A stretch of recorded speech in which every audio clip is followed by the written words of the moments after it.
So today I'm going to talk about the McMullin projects down in Helm, California, um, and it's mainly an on-the-ground perspective of on-farm recharge. There's a little bit of I talk a little bit about the non-technical issues, and then I spent quite a bit of time on the technical issues at the through most of this.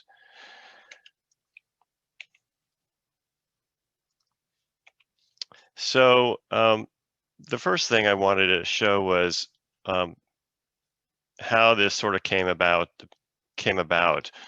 and the McMullin projects were the first McMullin project was an NRCS CIG study, and in that study,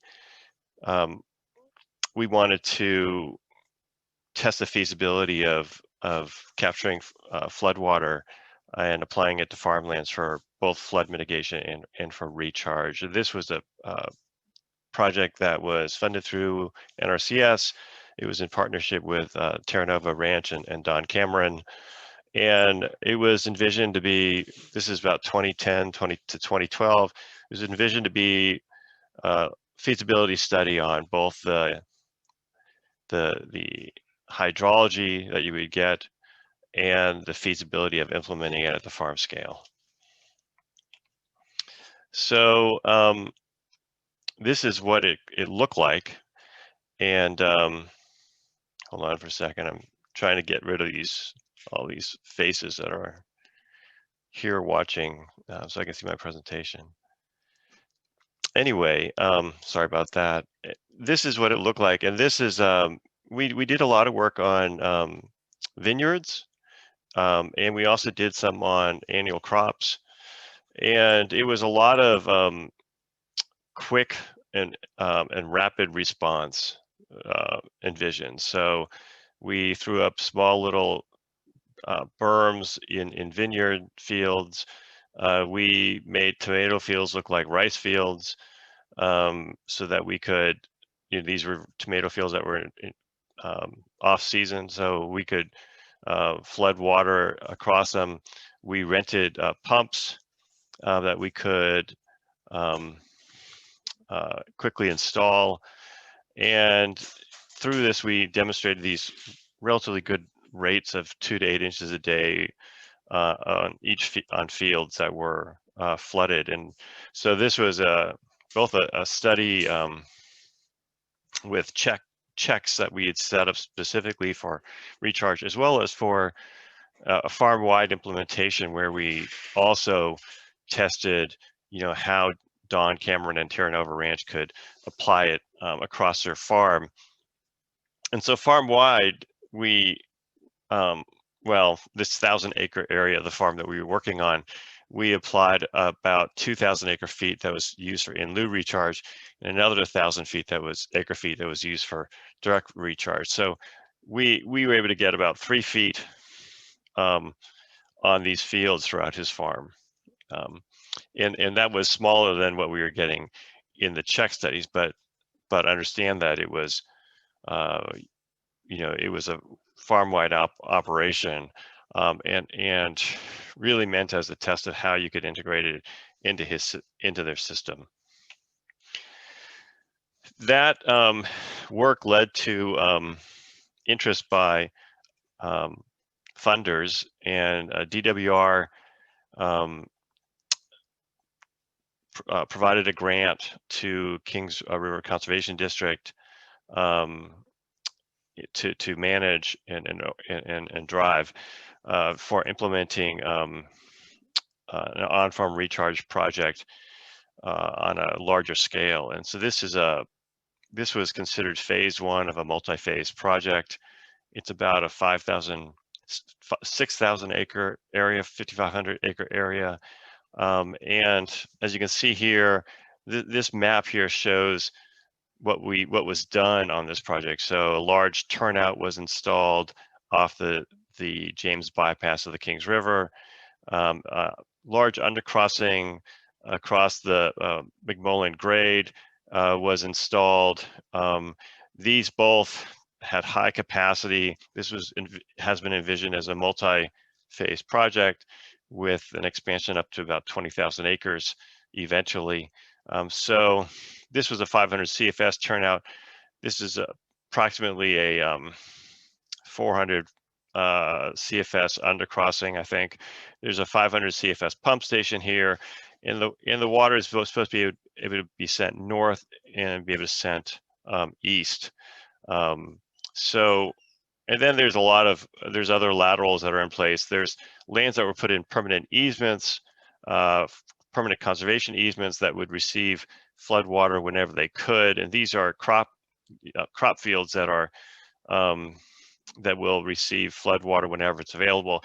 And then the rest of the flood water, we expected that at any one time, based on our check study, that we would need about 1,200.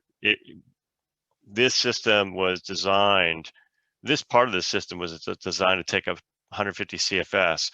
And so for that take, we expected that across this area, about a quarter of it would be in recharge at all time during those periods flood water was coming on to this ranch.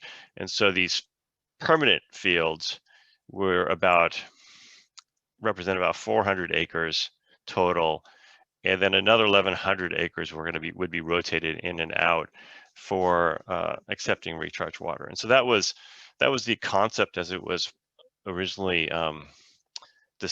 presented to DWR, and that was what the grant has been supporting to date. Now, the grant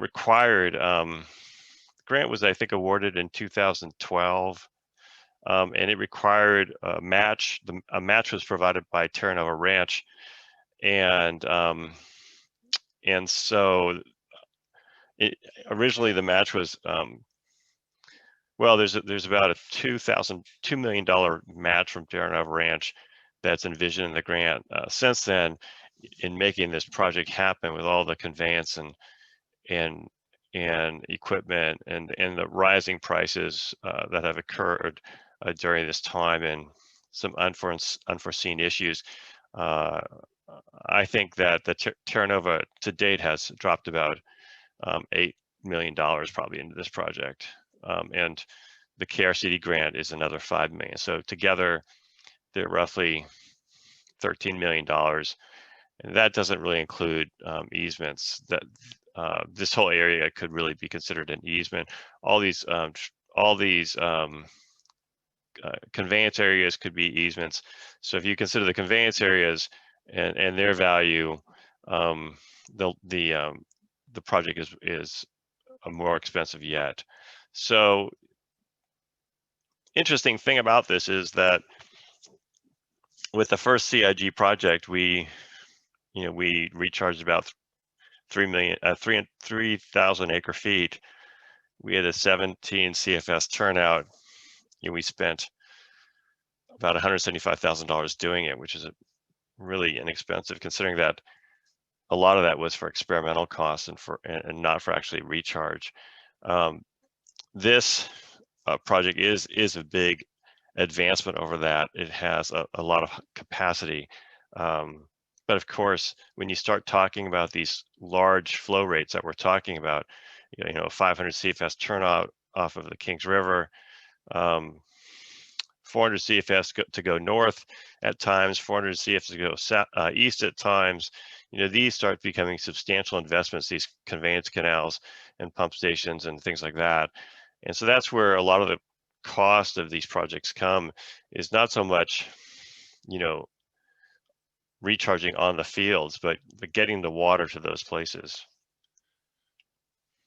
So this is phase two now, and this is been awarded through an NRCS RCPP grant, and this is a larger grant than the DWR grant, and this envisions expansion into these different areas. We originally expected to go north a little bit and east a little bit. This map shows the McMullin area GSA over here, and then it also shows Raiden City Water District down here. And you can see that that our project was envisioned to sort of go into both areas. So this RCPP project is starting to go into this phase 2 east area currently, and you can see it's about $7 million from NRCS funds here to this project, and another $7 million expected from partners to satisfy this grant. It's a 1-to-1 match, and you can see where the different funds go. You know, a lot of it's into well, from the conveyance perspective, and these are typical of what we also had in phase 1. You know, it's a lot of work to put a project, any water project, into the ground or on the ground. And so there's a lot of environmental work that needs to be done. So you have NEPA and CEQA stuff, you have agreements, you have land acquisitions, you have the engineering design, you have any permitting that you might need, and then you have the conveyance and construction and outreach. And then, so that's for the sort of the conveyance backbone of these systems. And then for the rest of it, on farm stuff, you know, that's kind of, to some extent, hasn't been prioritized as much in these projects because of just the demand of getting the engineering systems in place. So, and do it on in some reasonable time frame. So, in our first grant, we talk about developing a flood flow capture plan. We talk about developing a governance structure. We talk about sort of this regional integration and laying the framework for larger expansion, and all of that stuff is sort of behind of these other, because because of the demand of getting that engineering in place. And so the on-farm stuff in phase 1, we're working now on the flood flow capture plan, and we've been working on the governance plan. And these things are, and we've also started working on like management practice for on-farm recharge. Well, these are also a part of this next grant that we have with NRCS, and it's a lot of it falls under equip. So that helps, you know, because this is really a farmer outreach and farmer training and farmer involvement component of the project. So these are some of the non-technical components and external pressures that you have on these kind of projects. These partner agreements and easements and governance framework, all these are important and take a lot of time. In the first project, a lot of time was spent on developing agreements with the different partnering agencies that and people that we might work with. So there's an agreement between Carol City and Terranova Ranch. There's agreements, or more than one. There's agreements with the neighboring water agencies for use of their levees and operation of the diversion structure. And I think in all, there's about 7 or 8 agreements that form the basic, the foundation of sort of the contracts for this project. That was with, you know, essentially one farming operation in this area under phase 1, which was Terranova Ranch. They either own or lease all the agricultural land in the phase 1 area. And so, you know, deciding to do on-farm recharge with them was pretty easy. And they've been willing, you know, very willing partners, and they fully understand what they're getting into. Now in these other phases, this phase 2, you know, we start going outside of the Terranova Ranch boundary, and whether we go north or whether we go east, we start dealing with a lot of other farmers. And we also start now working with Raisin City Water District.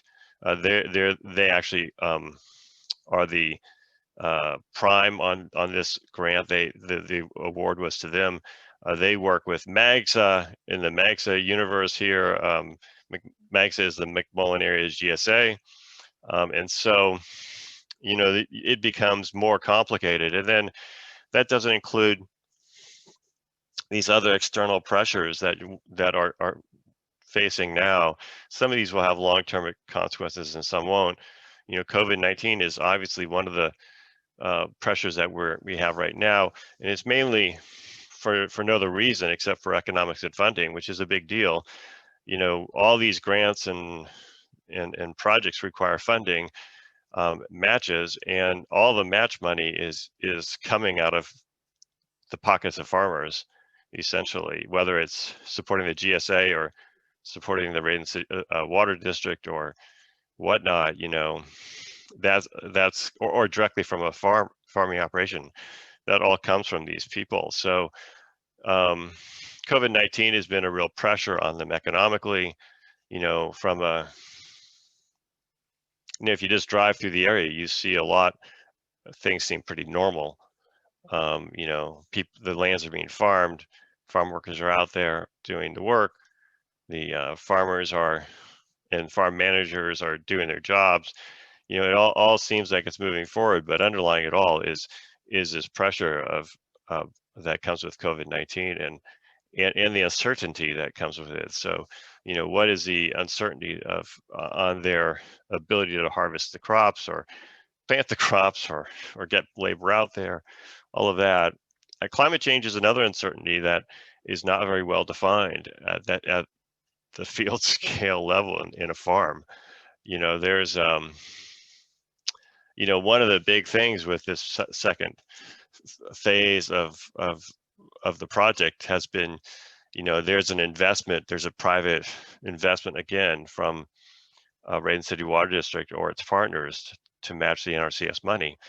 And the question is that, do you, can they be certain that they will get the water for recharge later? Because they plan to make this project work through having these recharge water, and having the recharge water be less expensive than others, or at least competitive with other waters.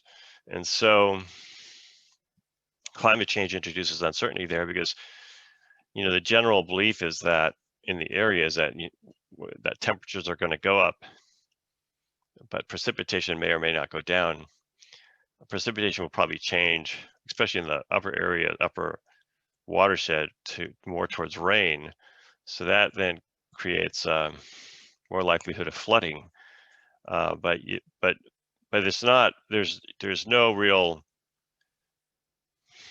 It's hard to ask people to invest in something if they don't really have better information than that.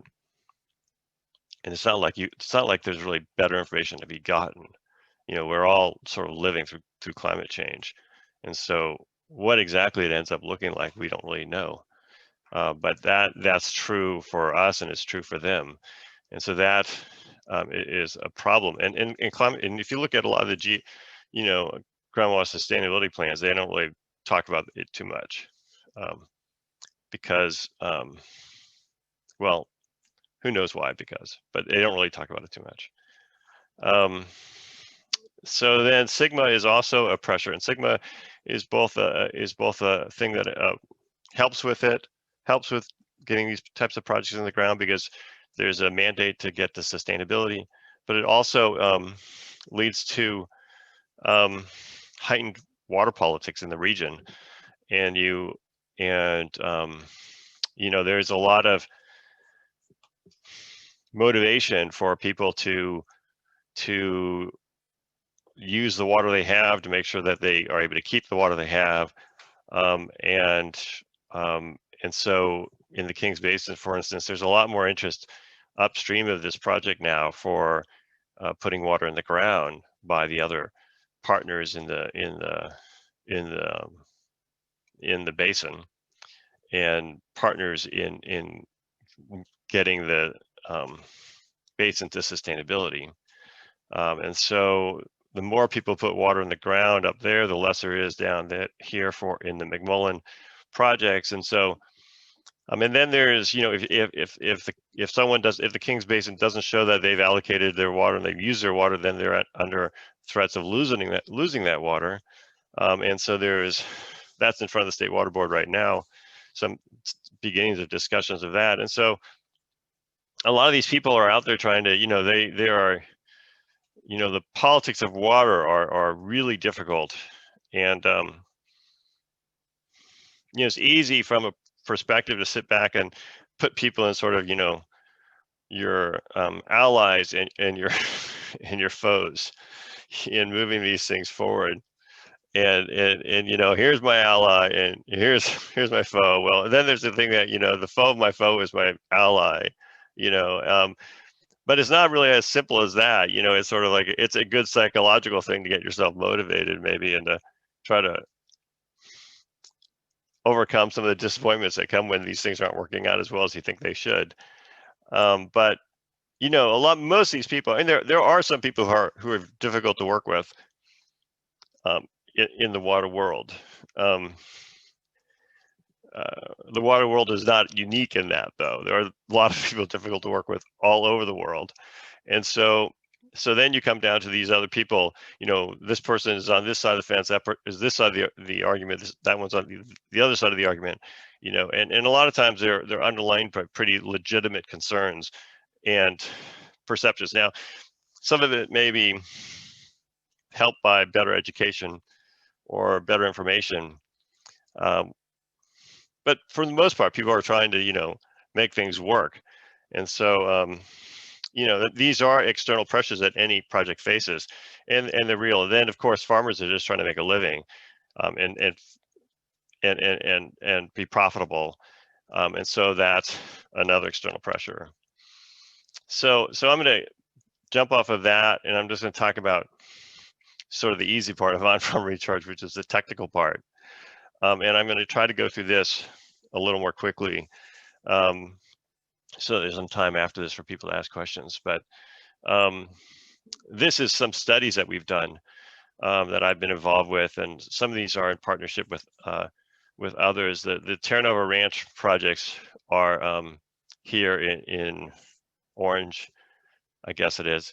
And then there was some demo projects that I partnered with Sustainable Conservation, where we did demonstrations throughout the Central Valley across a variety of crops. And then there's our recent specialty crop block grant work we've done with Pat Gold and UC Davis. And so this 5 is sort of the average recharge rate, 5 feet of total recharge that we've gotten on these demonstration projects. And you can see some of them are in the vicinity of 5. There's quite a lot of variation, right? So some of the Central Valley projects are demonstration projects, they're under 1. And some of them are really high. There's this one here for grapes that was up to about 10 feet. Terra Nova, this was an average of all our projects, was about 3.5 of that first study. There were some that were higher, but I just left this as an average. And then Terra Nova Ranch redid this again in 2017 on one field of grapes, and they got up to 13 feet. They put water on for a couple months. And then Pat Gold in our first year, 2019, we got it to about 11 feet. And then we did it, this last year, and we have different, like a periodic and a continuous application. And we got up to 40 feet on a continuous application. Now, this is on about a 10-acre plot or so field, and over 6 weeks. So it came out to about a foot a day. So when you talk about on-farm recharge, it means a lot of things, just different things, especially like just from a performance perspective. And some of these things can be broken down a little bit. Some of these are, there's been a lot of, there's this thing about, farmers having put on water in their fields for a long time. And early and you go in and have discussions with them, and there is this record of people putting water on their fields in the fall and winter, early spring, when they're not irrigating too. And a lot of that has been for salt management. Some of it has been to recharge their root zone. that's been dried out during the summer. Some of it's for in-lieu recharge. Most of it really hasn't been for direct recharge. There's been sort of the ancillary effects occasionally of direct recharge, but for the most part, it hasn't. And so when you start talking about on-farm recharge, we really are trying to get at direct recharge too. So, so in the context of, so basically, on-farm, in thinking about on-farm recharge, I've look at these things from this perspective of, we have the natural systems and we have our engineered systems, and I show some here. One from this Daniel Nyland who published his work for American Rivers, where he looks at San Joaquin River flooding. And you can see this is, kind of semi-natural system under flooding, big time flooding, and then you have a very engineered system on the other side, and then on-farm recharge is in the middle, where we can either be really quite natural, or we can move towards being more engineered, or at least more strategic. And so the question is, can we shift? Can we, the advantage of these on-farm systems is that they're cheaper. They're cheaper to build than these engineered systems. They're a little more expensive than these completely natural systems, but are we trying, we want to get the most bang out of the buck for this thing. So the more we can shift it performance-wise this way, the better off we are with regard to making it of value. And so this is just a sort of a breakdown of what goes into on-farm recharge. These are all really simple relationships that underlie on-farm recharge, but on-farm recharge is a function of the hydraulic conductivity, it's a function of the wetted area that you have for applying the water, it's a function of the duration. The wetted area is a function of your slope and the size of your check in your field, and the fall across the field, and the depth of the water. The KSAT is a function of your soils, but it's also a function of your soil practices and the crops. What crops have been there, and have they increased the KSAT or decreased it with their presence. Duration is a function of both the water availability and the crops, the crop calendars that you can, that they're suitable for applying water.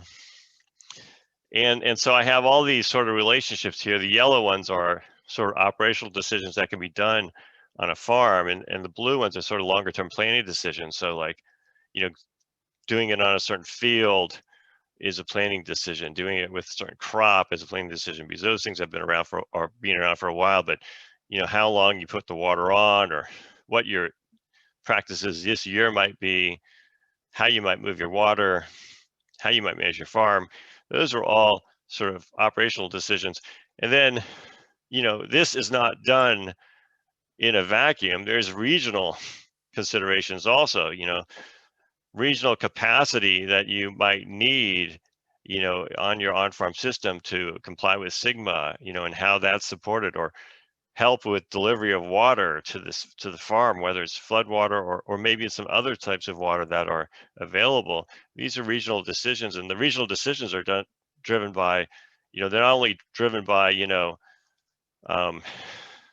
what water is there, but Sigma, climate change, funding and economics, the agreements, all these things that we sort of talked about, as well as things like trust and perceptions, and whether there's like some kind of social infrastructure for increasing the value of these activities that might be done on the farm to recharge. So I'll skip this slide just so, as we're kind of running shorter on time. But one of the things is increasing your wetted area, and basically under these fields are all, as you drive around the Central Valley, one of the things that strikes you about the Central Valley is how flat it is. It is a big flat, but it's not level. There's a distinction there. Because level, all these things have some slope to them, and the field sizes are really large. a field is commonly in the direction of the slope. It's commonly a quarter mile. So, the earlier pictures I showed you, where you throw up a quick little berm and you flood the field, we were able to like constantly achieve about an 8-inch water depth in the deepest part of our field under that arrangement. 8 inches. Now maybe if we had built those berms a little higher, we could make them 12 inches. But you have a 10% fall, a 0.1% fall across the field, slope across the field. That's 1,300 feet long. That is 1.3 feet of fall. And so if you're able to put if you're able to put it 8 inches of water on one side of that fieldwards, and then that levels out across the field, you have your percent water coverage in that field is 50%. The other 50% is dry. And so you may say, well, I have a quarter mile, 160 acre farm field that I want to do on-farm recharge on, and we put water on it. If it has a 0.1% slope, you're only putting water on less than 80 acres of that field.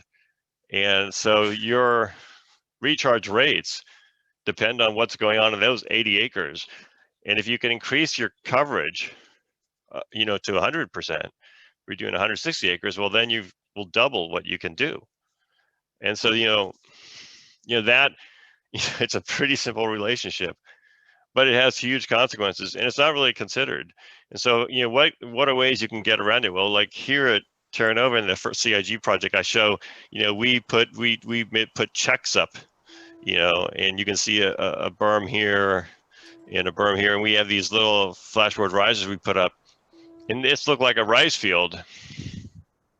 Now we never, I actually we get full coverage because this field had pretty high infiltration rates, and we were limited by our water delivery.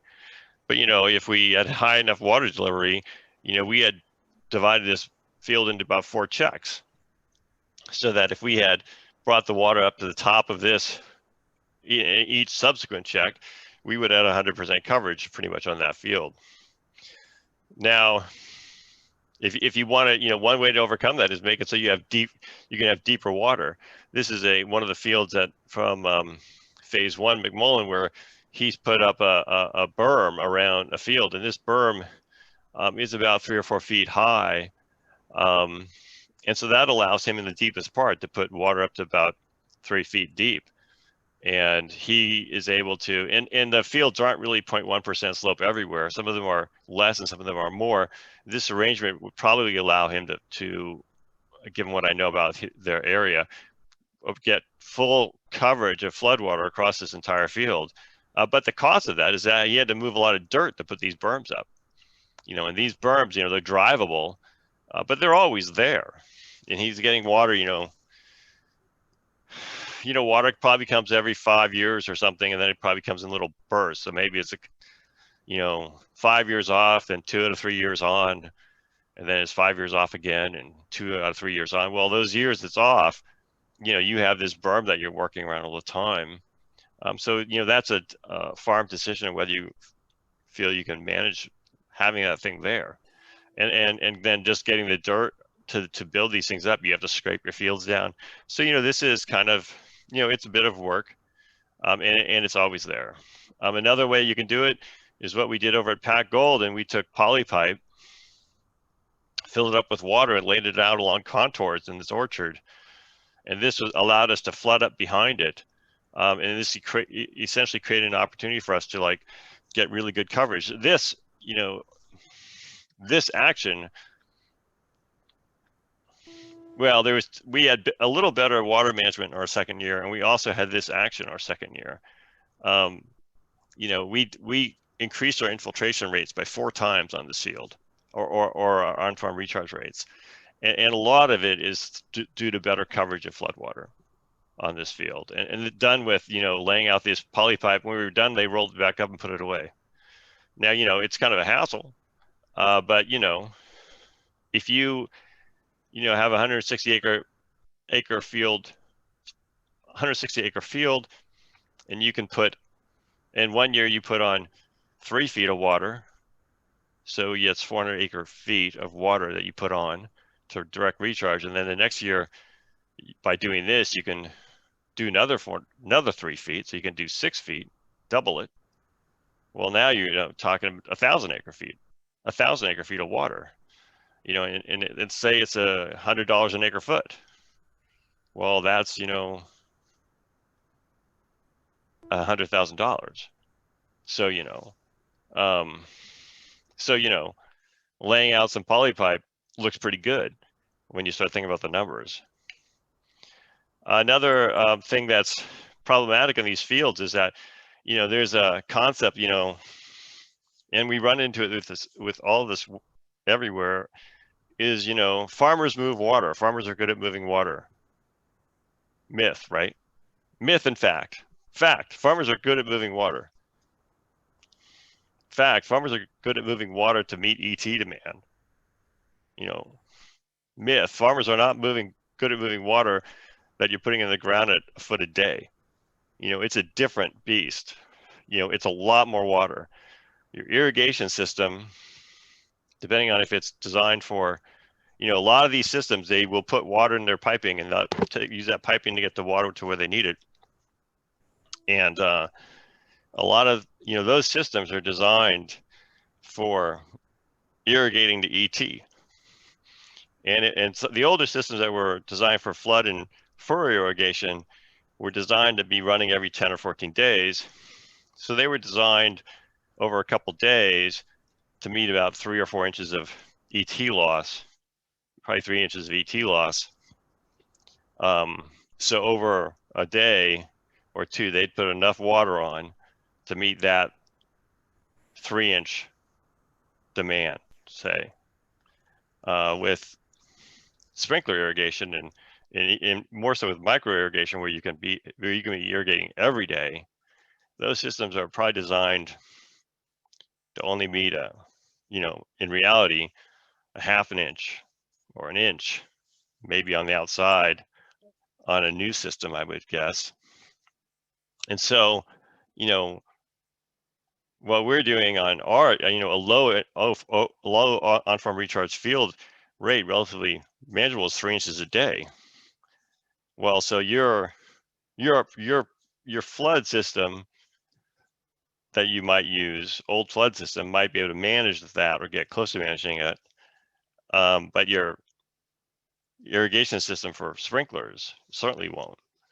And then if you really want to get better recharge rates, where you can get like 6 inches a day or 12 inches a day, a lot of times you can find soil that will do 6 or 12 inches a day. Well, you're just not getting enough water to them, and you'll never get enough water to them with the irrigation systems that you have. And so, that's the fact. Fact one, farmers are good at moving water. Fact two, farmers are good at moving water for meeting ET demand.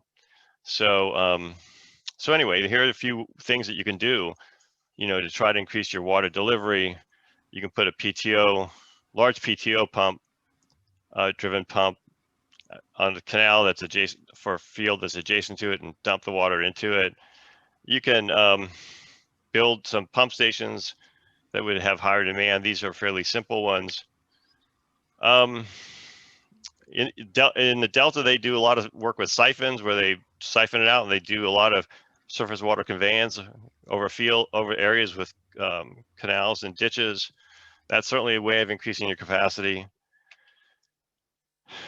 You can use these polypipe systems to not only dam the water, but also deliver water more throughout an area more, so that maybe if you have a large field, you can deliver water to the middle of it, not just the front end, the back end of it for flooding.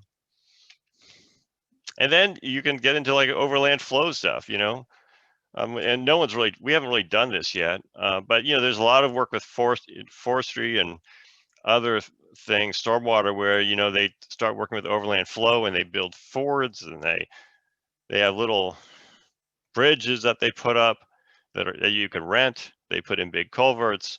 They stabilize with geotextile honeycomb materials.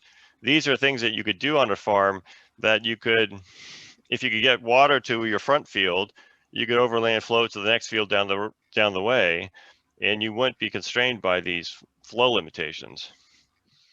Finally, I'll talk a little bit about crop calendars. And Philip, this is a rate just to kind of give you a time check. We have a few questions here that we want to get to. Sure. So maybe we can wrap it up soon. Well, why don't we stop there? Why don't we just stop here? So this is like low on-farm recharge rates, high on-farm recharge rates, and recharge basins. I put this slide together.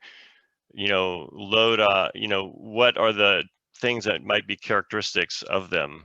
Where you might have really low recharge rates on low rate on-farm recharge. They'd be much lower than what you have in recharge basins, but in a high rate OFR system, you could get that. Land differences, flexibility, benefits, conveyance needs, things like that. So I'll stop there. All right, thank you. And there were several different questions, both on economic benefits, climate change consideration, some design questions. Jenny, did you want to read some of the questions that Philip can then respond to? Definitely. We've got a handful of questions in the chat.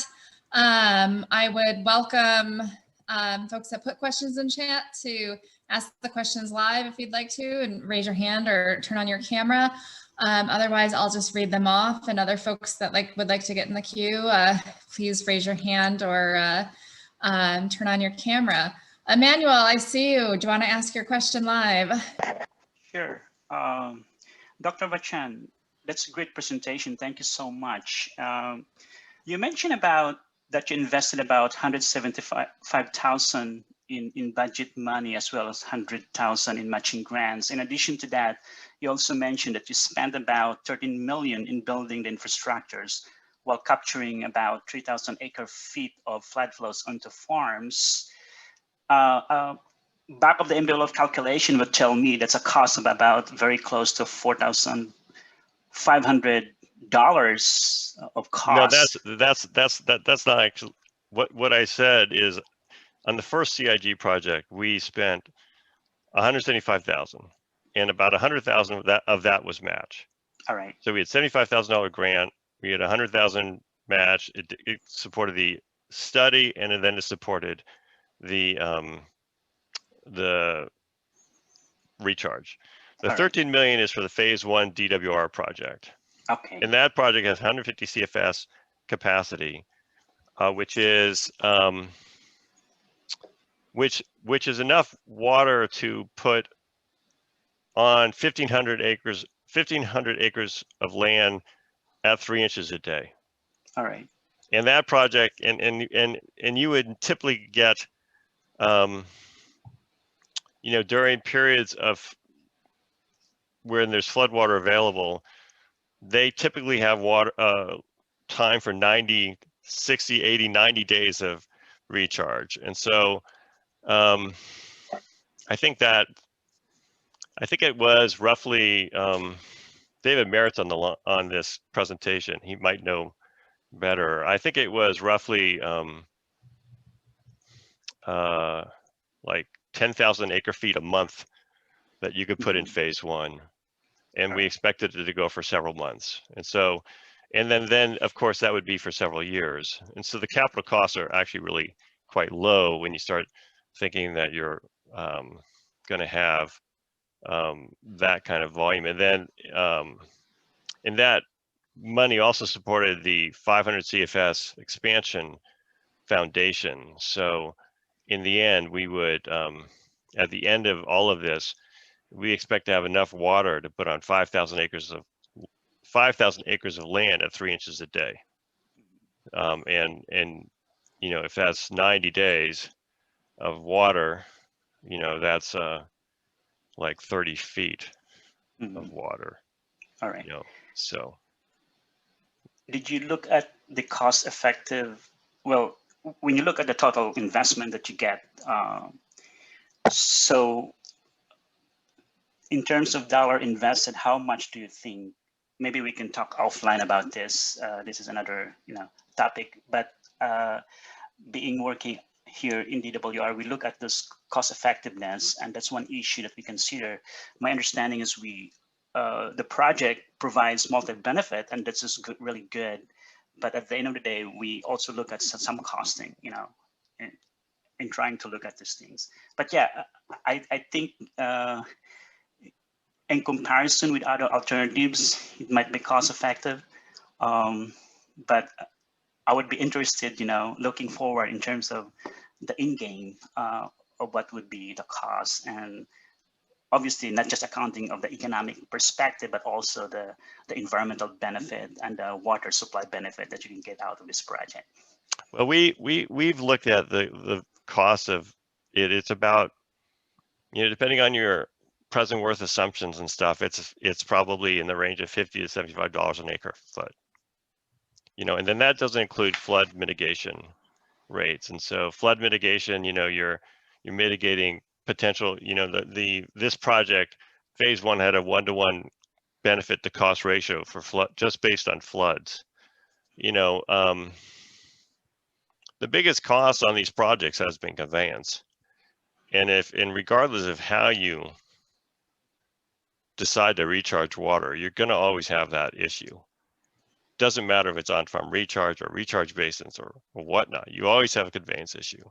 And so, I think that, the strength of this technology is that you can do it quickly and fast and expand it. If you, of course, it needs an underlying conveyance system, but once you have that in place, then, there's the flood assessment of this project. Where we did the H&H study, was that, this project would help with 10 to 20, I think 30-year storms. It wasn't going to help with, 50-year, maybe, definitely not with 100 and 500-year storms, because those storms are just flooding everything, But, but we are able to deal with this sort of storms up to some point. The more land you enroll in these types of projects, the more capacity you have to deal with and manage those floods. And that's kind of, in the age of Sigma, that's kind of not really paid attention to too much. But the bottom line is that in the end,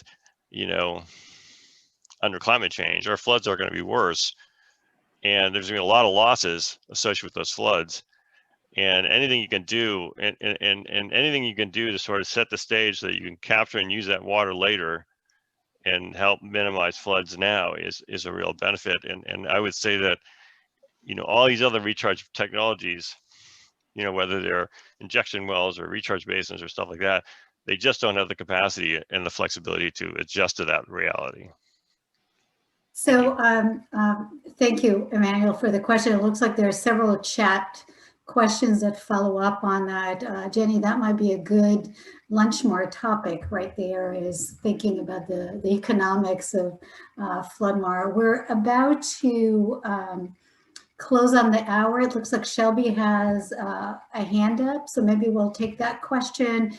And then we wanted to follow up with this poll from Phillip about just getting your feedback a little bit. So we'll go to Shelby, and then we'll do the poll, and Jenny, you can close the hour. Oh, no hand from, that went down, I think. Yes. Oh, there you go. Okay. Thank you. I had a quick question. I was wondering if the McMullin Project or Terra Nova Ranch currently is operating under an existing water right, or if you anticipate applying for one in the future. So thanks, Shelby. The Terra Nova Ranch is working well. The water for that project is managed through KRCD and Kings River Conservation District, and they have an agreement with Kings River Water Association for being able to apply flood flows to that, and that's the basic underlying agreement. And that agreement is actually being renegotiated right now as KRWA is renegotiating all the agreements right now, but that will probably be sort of the foundation of the water distribution, and that agreement will be renewable, and so that's what we have. Very interesting. Thank you. Great. Thanks, Shelby, for the question. So we will follow up with you, Philip, on some of the other questions that we're not able to get to, but want to give people a chance to answer the poll questions. And it's there are two questions here. One asking, what do you see as the greatest impediments to on-farm recharge implementation? And if you scroll down, what are your primary areas of interest or priorities in implementing on-farm recharge? So I just put up the poll and would like to see if anybody wants to respond to that, given some of the options that are provided.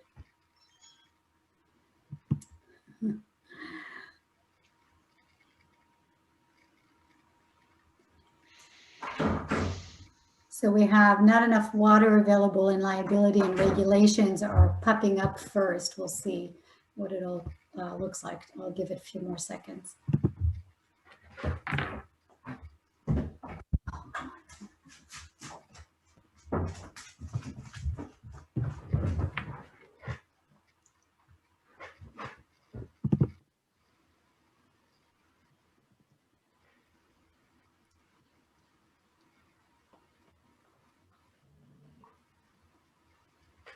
And it looks like we have additional suggestions as far as responses from Camiar about inadequate information about water availability for FloodMAR, and from Richard, the largest barrier is the lack of incentive structure for farmers to participate. I'm going to give it a few more seconds because it looks like people are responding, and it takes a little bit more time to read all the responses.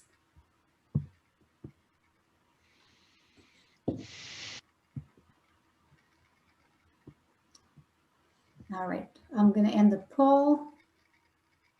Thank you to those who participated, and I'll share it so you can all look through the results while I'm going to give you a chance, Jenny, to just provide some information about the upcoming workshop and close the meeting.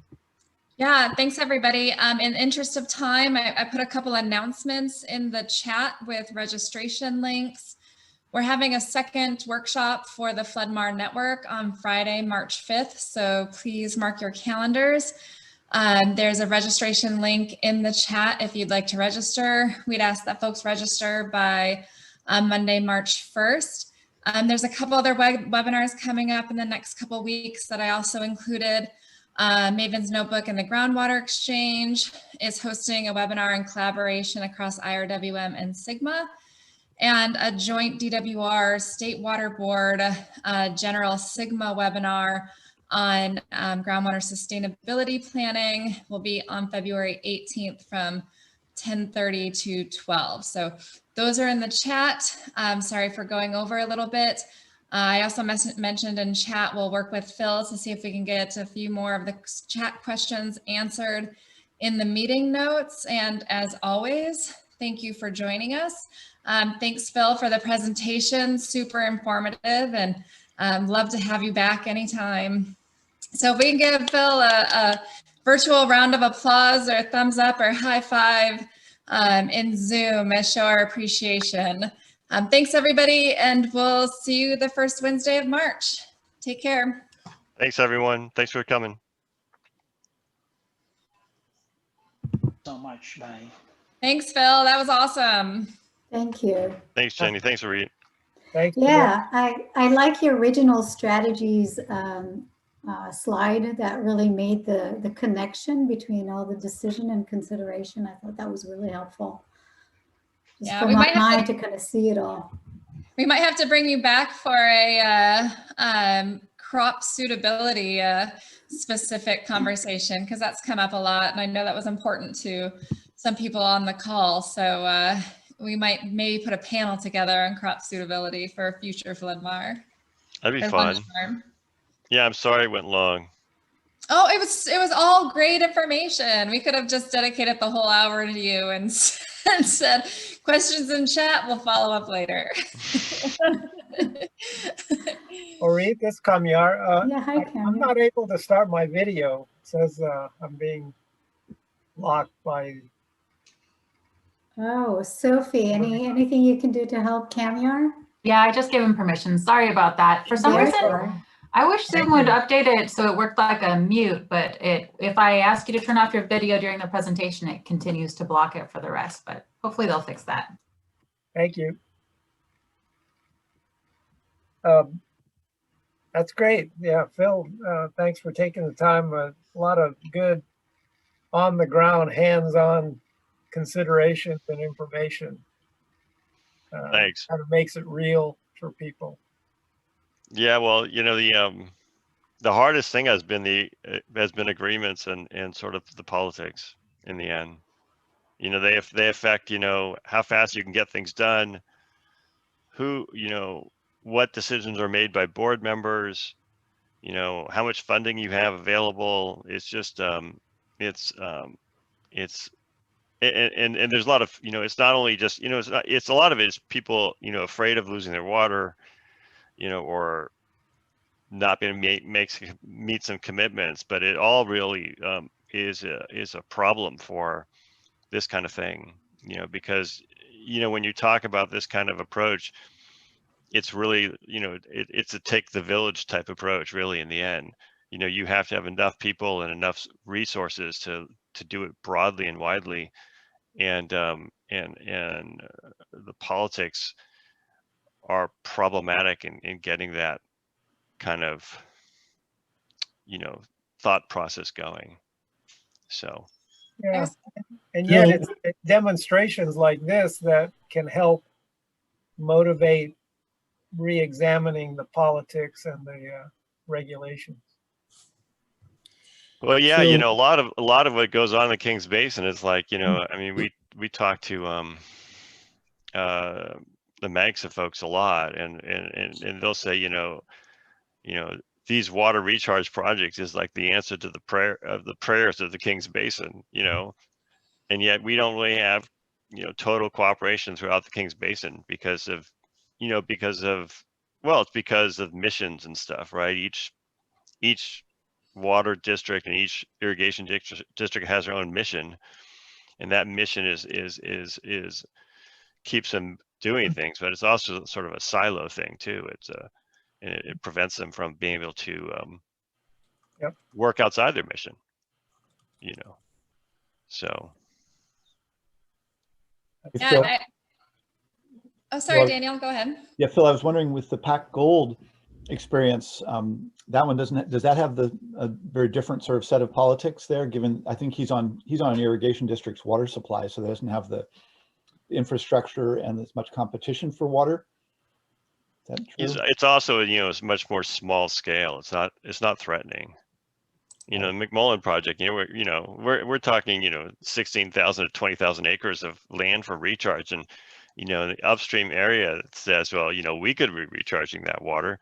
Right. Why are you recharging the water? And if you like look at the hydrology and the physics, well, you know, the reason it's better recharge down there is because, you know, if they recharge upstream, a lot of the water they recharge goes downhill anyway, and so it's an accounting nightmare, you know, and you know, so there's a lot of benefits like to where we are to do the recharge. We have all these, you know, we're adjacent to the river. We have, you know, infrastructure down there. We have a constrained water basin, you know, and so there's a lot of reasons, but you know, but upstream, you know, there's like 7 or 8 GSAs in that Kings Basin, and they're all like trying to get to sustainability, and not and the idea behind Sigma that, you know, if one fails in the basin, everyone fails in the basin, hasn't quite, you know, caught hold yet. The reality of that one. So, you know, it's very challenging, and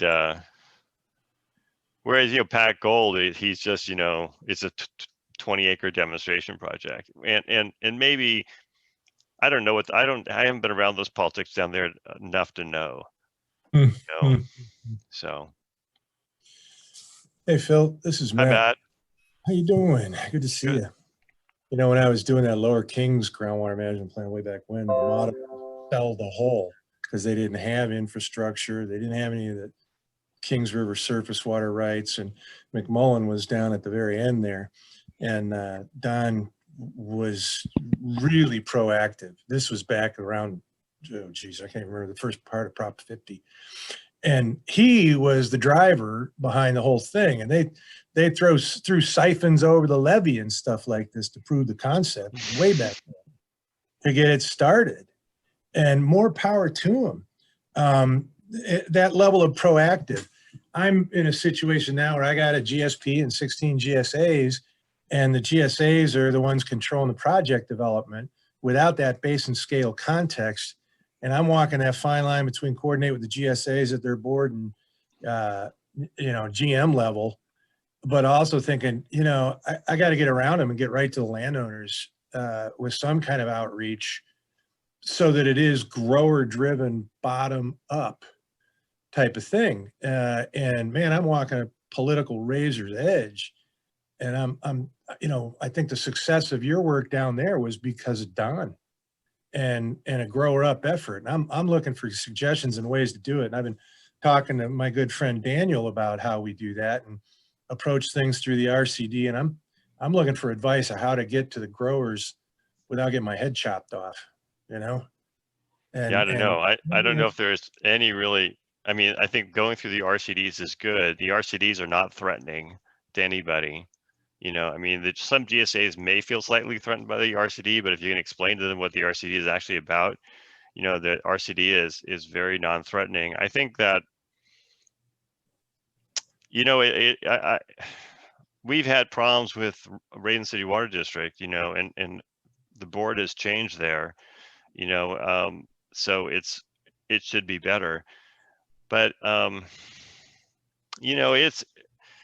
I don't know how you do it. I don't know how you kind of do it better.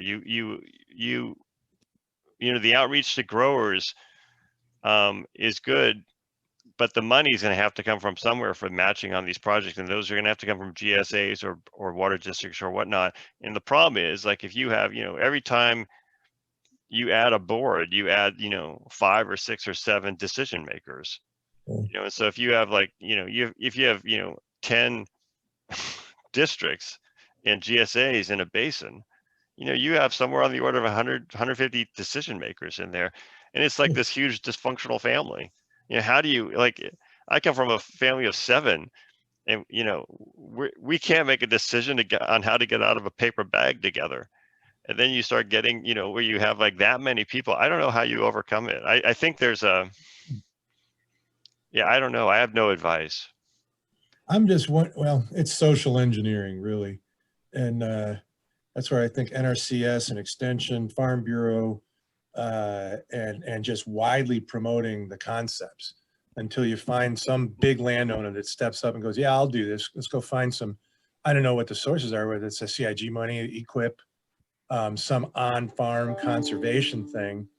And it's so hard to get the macro level stuff going and find the money because of Prop 218 and 26 and the constraints there. But there was a bunch of growers in the North San Joaquin Water Conservation District that put together a plan to improve some of the old surface water systems, and they put warrants on themselves and generated $1 million to come up with the match for the Prop 68 money implementation grant that we're trying to find for the North San Joaquin and the South San Joaquin, or not South San Joaquin, the North system improvements and the South system improvements when they went after WaterSmart. So a bunch of local landowners just said, well, we'll do it. And because they haven't been successful in getting the funding initiatives passed. I was impressed by that. And again, I see it as being, got to get with the growers. I've worked with the state people, I've worked with districts, and man, if you can find that way to get to the growers first, I think that's where the win is. And I'm looking for help and energy to do that. We're going to do that with the water conservation watershed coordinator monies, but we didn't get it. And the whole purpose was to play the outreach game at the 2 levels, hitting the GSAs, hitting the electeds, and going right to the guys on the ground, and just ignoring, you know, any barriers that came about by the politics. And I was bummed when we didn't get those monies, because the RCD, and I wasn't exactly sure how it was going to play out because we were running into some issues with the RCD. But that was the way I was going to do it, was split the hairs at the policy level and just on the ground level through the RCDs. I mean, we've seen it happen through a variety of different methods. It can be a board member on a irrigation district. It can be an individual farmer like Don, Madera Irrigation District's done it that way through a board member that was really interested. It can be staff at the board at the district level. It takes one of those people that's willing to be an advocate and drive it. But it's a scary position to be, because I mean, you know, you make enemies. Those people make enemies, and you know, they all have enemies, and you know, it's and some of those are justified. You know, some of those can come from sort of some justified position, perhaps sometimes, but sometimes it's just like some perception that's kind of run amok through an area. And so, you know, like I do think that the advantage of having some strong, you know, landowner or board member or someone who's out there, or some set of them who are willing to like really push an agenda is important, and probably the way to do it. I mean, in the end, you know, have a few champions out there who you can depend on. But that's you know, over time, I imagine that's exhausting, you know, because you always you're always having to be the champion. So, you know, it's a kind of a rough thing. And even like you know, we go to these board meetings down in the Kings Basin, and there's people there who you know have worked with, you know, Don for 5 years and still don't really understand the advantages he brings to the Kings Basin just by being down there. You know, because he brings all this, you know, people are interested in funding work on that area. They listen to him, you know, he's a big voice, and yet people, you know, these people will like, they're like upset over this or that, and they don't see the benefit of having him there because they haven't gotten outside their area too much. And I think the other thing is, I mean, that watershed grant thing is very interesting because we also applied for it in the Kings Basin, and the KRCD won it for something that didn't seem at all appropriate for Sigma. So, you know, but that was our take. You know, they won it for water quality, which is, you know, I mean, there is water quality in Sigma, but it's pretty, you know, in that area, you know, what you do in Sigma is not going to really affect your water quality much.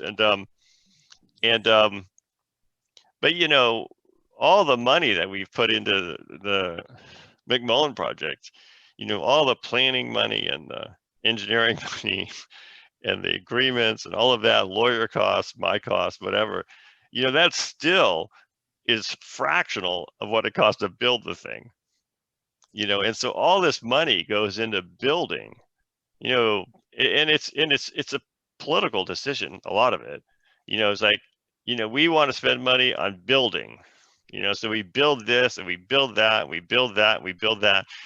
And the amount of money actually for like conceptual design and planning and sort of strategizing, you know, is a fraction of what it is for engineering.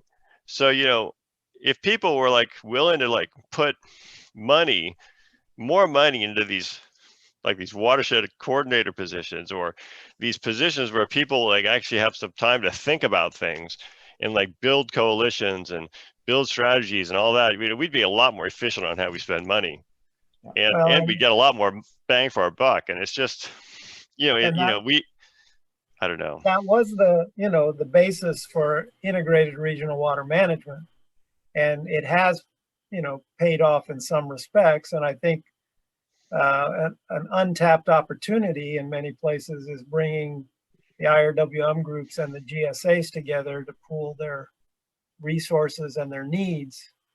The other is something you mentioned, Phil, during your presentation.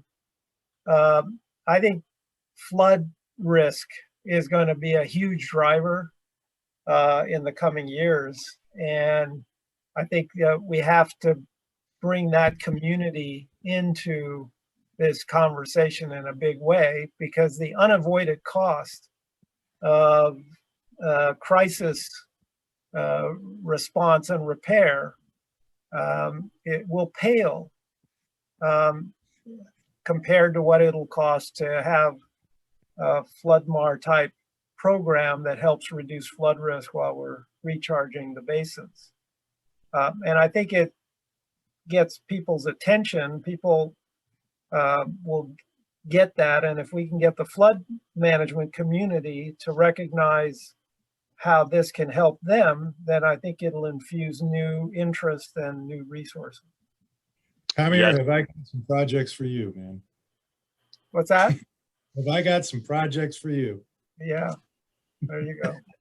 Well, we're teamed up with Sejavka, you know, and I've been really having those backdoor conversations about how to tie the flood risk realistically to the Lower San Joaquin River RFMP and what we're talking about doing with LunchMAR kinds of concepts and looking at the reservoir reoperation. Again, I'm up there at that macro level, kind of like you are, but I also got to be really close to the cats on the ground.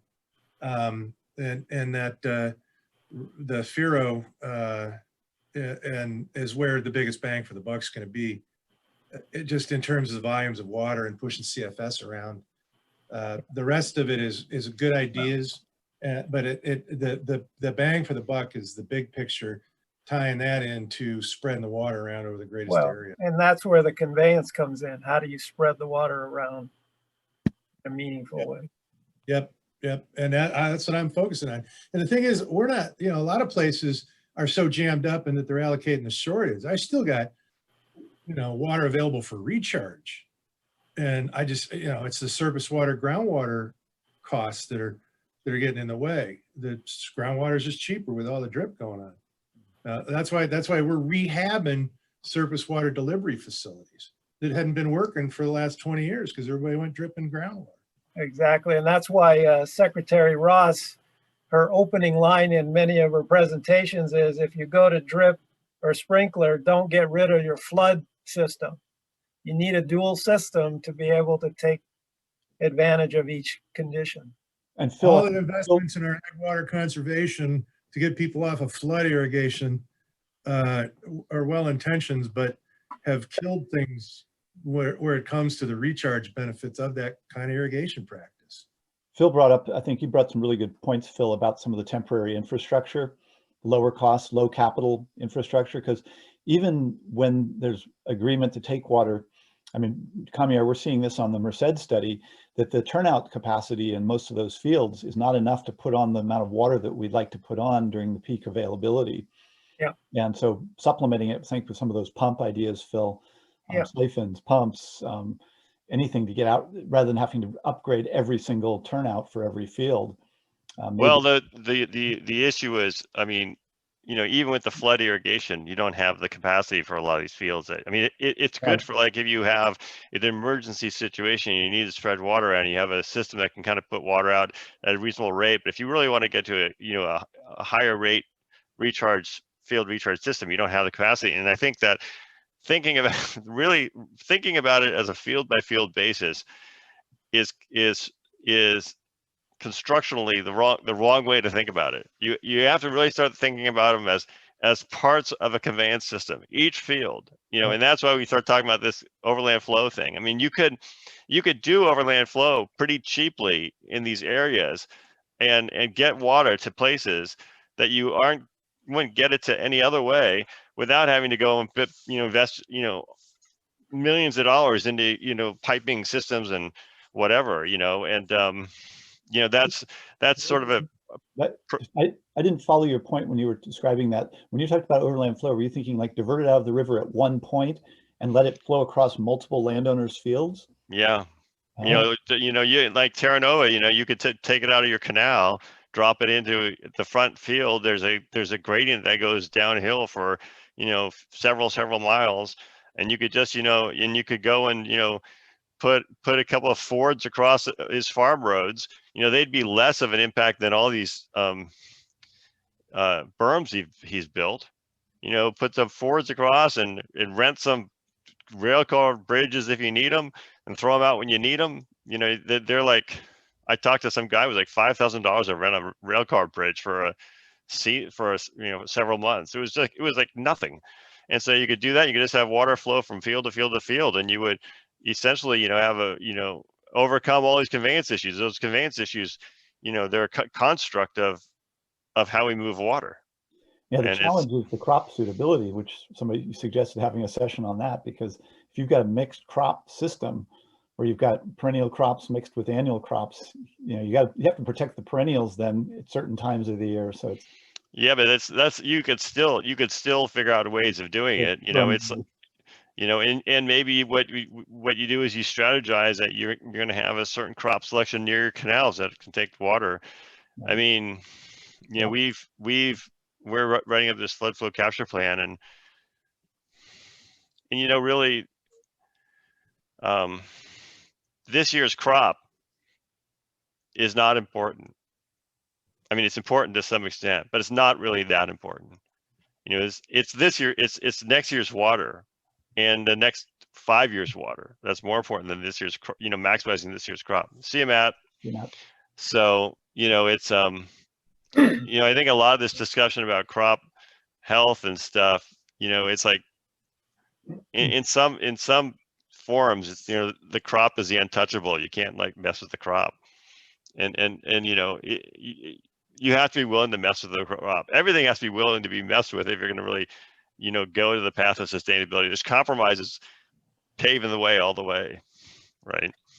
where farmer engagement is critical, because you start talking about flooding their crops, then you lose them real fast. So, well, not, if they think that they're going to go, like Magsa, they have a right thing where they talk about, at the end fallowing land, and their example is like 25% field fallowing. It was, or 50. It was a huge amount. It was like, this is the example he's given. So, that there's some thought that went behind that example, right? So if someone thinks, okay, well, I might, my almond crop may drop in production this year, but if I don't do this in 10 years, I could lose a quarter of my farm. Then maybe those guys aren't so, Now that's that engagement part that you've got to bring them along with the whole story so they can start to think about this flexibility. Yeah. Well, it's an engagement, and it's also, it's a bit of the hard facts, sort of the tough love thing too. I mean, it's like, like the climate change discussion, there's a lot of prancing around the climate change discussion. We don't want to talk, about climate change too much because we're going to turn off this constituent. But, you do that, ultimately they run into the climate change problem. And then it's like all this political prancing was really negligence. That's what it was. It was professional negligence to not discuss this. I mean, you don't have to beat them over the head with it, but have a real discussion about it, and probably don't take no for an answer. Get them to at least buy into understanding that it's issue. I mean, in the Central Valley, there's all kinds of signs of climate change. Guys, I got to take off. I got another call to get on. So. Okay, Thanks, Daniel. All right. Yep. I all have 2 o'clock. Yeah, Phil, the water resilience portfolio has a couple of actions on conveyance. So one DWR is working on, and another one is the Water Commission. So this overland flow concept, I think, would be important to get in the mix. And even the San Joaquin Blueprint folks are looking at conveyance as a very important part of for the valley. And so I think that you've hit on a very important topic. And I think this overland flow could be a part of that solution. Yeah, so this is all good. I think part of it is how do we communicate this with folks who have interest and a stake. And I keep coming back. I think the flood management community has to be a big part of this. And the climate change for them is very real because it's increasing the flood Right. risk vulnerability. And they're going to have to do something to reduce that risk. And so this should be, this being LunchMAR, should be right up there with one of their investment strategies. So, and to me, that's a source of funding for some of the bigger conveyance infrastructure and modifications that, including the overland flow concepts, that could be part of that, part of the way they reduce flood risk. Well, it's funny because that, you know, it's the concept isn't old. It's like the but it's like this you know, the forestry people and stuff like that, stormwater management, they're all like accommodating because they have to, right?